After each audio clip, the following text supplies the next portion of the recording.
Welcome to Me New Acres. My name is Angie in case you're new here. I am very excited to be showing you guys this video. Finally, yes I know, but finally I'm going to give you a tour of my garden. Where it's at right now is not where it's going to be next year. We do have to do a few modifications. So far it's done us pretty good. We've harvested about 110 pounds of food, and I'm guesstimating that we have about another 150 plus, maybe even 200 plus pounds of food left. So before I show you guys my garden where it's at now, I want to take you on a quick journey of where it was just this summer and a couple of years ago.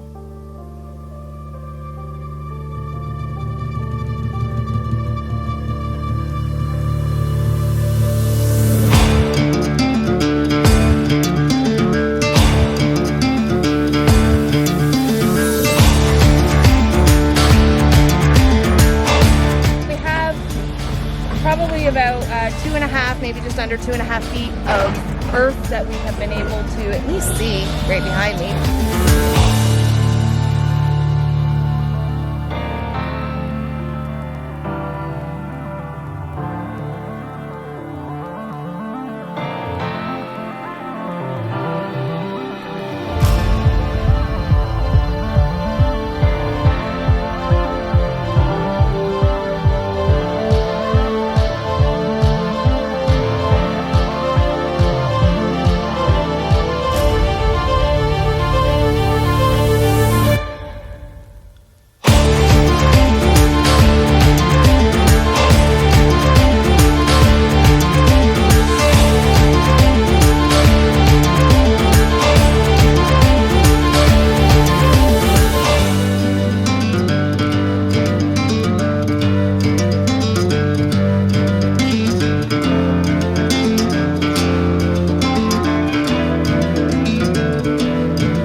It's crazy to me how far we have come just with the garden alone. We've also cleared out the space that I'm currently in.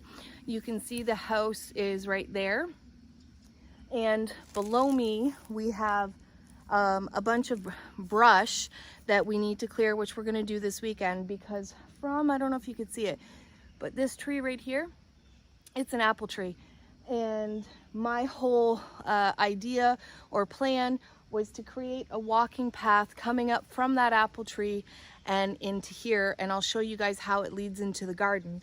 But we have 3 fruit trees that we want to plant this fall, and they're going to be put along the path. So we currently have that, I'm assuming, is a wild apple, and then we have 2 more apples that we want to plant, and also a plum tree. From this area, we've already started and cleared out here, and we're going to be taking down quite a bit of the trees. We are going to keep this maple, but all of the pines, poplars, and cedars will be taken down.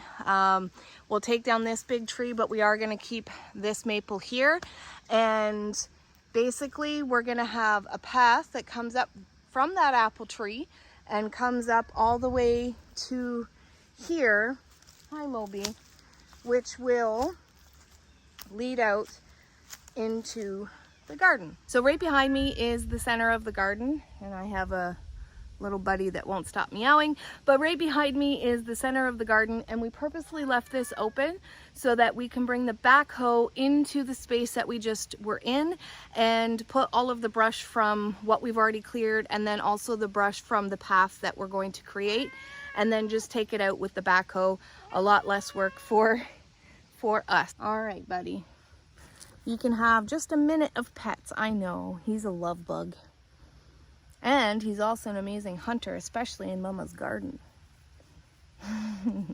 Now we do need to add wood chips and pathways and things like that, but in this big open space we want to put more beds. But like I said, we kept it open for the backhoe to get in and out of the woods there, and so the open space in the center of the garden is going to be filled with garden beds going forward. So one of the things that we were able to grow is some bronze leaf fennel.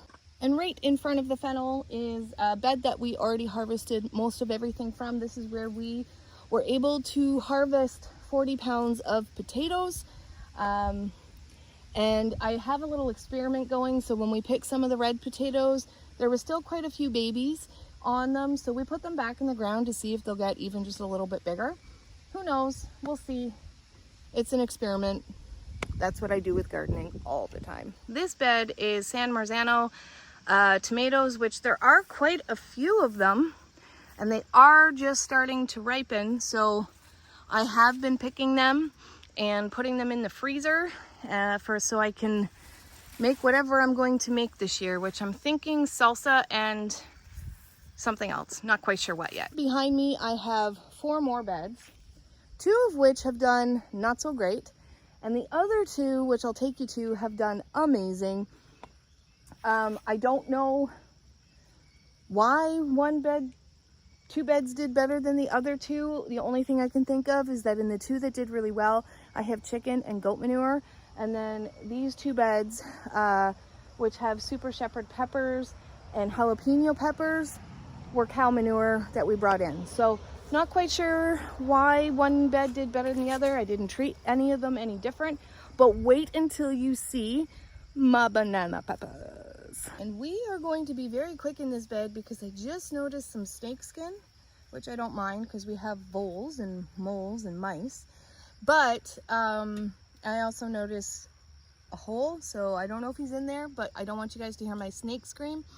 But this is my banana pepper, one of my plants. They've all done extremely well. Like, look at this. I don't understand why this plant has done so well compared to the other plants. I don't understand.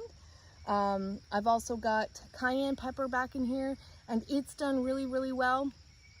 We had cucumbers in here. They did really good as well. All the plants in this bed and the next bed that I'll show you did really, really well. But my other 2 beds just did not, and that bums me out because I wanted to make coyote candy out of my jalapenos, but I don't think I have that much to make them. So I'm gonna have to go buy them from like a farmer's market or something. Well, let's get out of here before I need to show you guys my snake scream. And then this was another one of my favorite beds. Look at this. This is Sun Gold tomatoes. They are like candy to Mike and I, and they are just like producing so many tomatoes, so many, and they are super good. We've been waiting all summer. They are Amana, and they just started turning, which I'm so excited about. When they go and they're ripe, I'm having tomato sandwiches every single day, but they did really good as well. And this bed stopped producing. I mean, we planted onions and they just didn't really do anything. And so I kept up with the weeding for a while, but they weren't doing anything. And they were actually going to flower, which I don't understand because I thought they only flowered on the 2nd year. And so I just let it go. But these are some beets. We hope we can get at least a few. And then we have some peas that, all of these are cool weather. And then our corn, which we started again in the beginning of July. Originally this whole bed was corn, but only 3 sprouted, even though we soaked the corn kernels overnight. Don't the blue jays know I'm trying to make a video here? I don't know. In this bed, we have a bed of purple potatoes that our neighbor gave us, and it looks like it's doing quite well. We're not going to harvest them yet because they were planted a little bit later. And we're just gonna let them grow until they start to die off, and then we'll harvest them. But I've picked a couple and they've done quite well. This bed is doing really, really well. So we have a bunch of carrots that they're doing pretty good. I've pulled a couple and they are on their way. As long as we leave them in and water them, they're on their way to success. Then we had a bunch of Longkeeper tomatoes that used to be trellised, but then they just went wild and I didn't keep up with them. Here we also have, which we've already harvested tons, but this is my toothache plant. We also have a bunch of sugar beets right there. We have some mustard streaks that went to seed. And then we have one of my favorite lettuces that my sister-in-law got me onto. Isn't that beautiful? It's beautiful. I never know how to pronounce the name, but in case you're interested, there it is. We also have a bunch of just red romaine leaf lettuce, and then we have actual romaine heads that are trying to grow. It survived the heat that we had today, so that's pretty awesome. But this is that garden space. So over in this bed, we have quite a few things. So these are all my radishes that I let go to seed. So we can also harvest the seed pods that are really tasty. And then we have some giant kale that it would have grown a lot bigger had I planted it sooner. But I mean, I've come out here every day and pick one of these, or two if Mike's home. I will pick one and add it to my smoothie. But look, and I mean, I've seen bigger leaves. This to me is a little bit sweeter and really great for smoothies. And I'll be able to cut it up and freeze it for the winter as well, so I can still continue to add it to my smoothies. Right here we have a bunch of celery that we have been watering, but it's not doing great. I mean, we planted these back in February and they're growing, but very, very, very slowly. So I'm not sure why. I'm gonna continue to let them grow. It could have been stunted because of me, but I did get them into the ground probably about 2 weeks late, but it is what it is. I'll still harvest it as long as they taste okay, which I've tried a couple here and there, and they taste fine so far. But if I have to, I'll just freeze it and or make like broth or something like that. Also in this bed, we've harvested a lot of this kale, and then there's a couple other kales that are in behind these tomatoes. But these are also tomatoes that we didn't even bother to trellis at all. We just didn't. So there's a few tomatoes, we're just waiting for them to ripen. I go in once in a while, make sure they're not touching the ground, which I see these guys are. Well, no, not really. The leaves are on top or on the bottom. See that kale? I love this kale. It is so tasty. Like I said, one leaf does a smoothie. And then this was one of the last beds that we put in. We did have chickpeas here, but they didn't do so well. And in this bed, we have some kobacha squash. And I planted a couple other, the Mudbrooker gave us some squash, so I don't know if one of those took. I don't know if that right there is one of the squash he gave us. But I know, like, this is kobacha. So, with the really nice weather that we have been having in September so far, I mean, it has been extremely hot. I'm hoping that it extends out our season so that we actually get to harvest that squash. So now that I've taken you to the individual beds, I wanted to give you a kind of a quick walkabout to see how it looks. We still need to add wood chips, like I said. We still have some amending to do. And even with the soil, I noticed a couple of my beds aren't doing so great.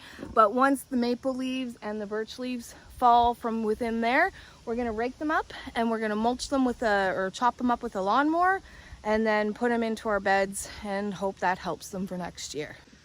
So real quick, the idea from the backyard is to be able to walk up that path and come into here.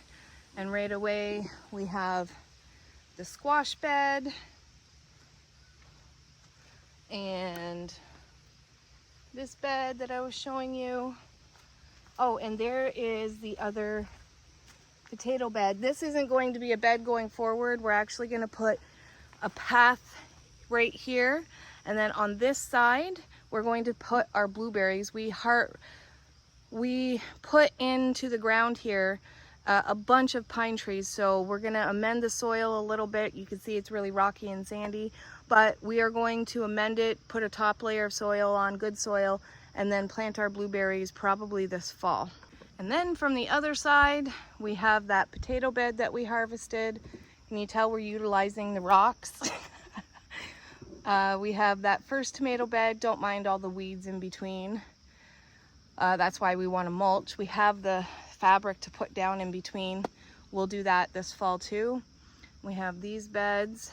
The plan too, back up in here, we're gonna, either next year or the year after, we're gonna take all this down and make that garden space as well. But this is that fall bed. And then this is where that potato bed is. This is where, sorry for the shaky, this is where the other sugar beets, lettuce, other tomatoes, and carrots are. And we're also going to take these huge rocks and line the sides and make either a ramp or natural stairs to come up. But yeah, so it's not the prettiest this year, but it has produced. I'm very, very happy with how much the garden produced this year, and next year is only going to be bigger. Thank you guys so much for watching. I hope you have an awesome day, and as always, until next time, take care.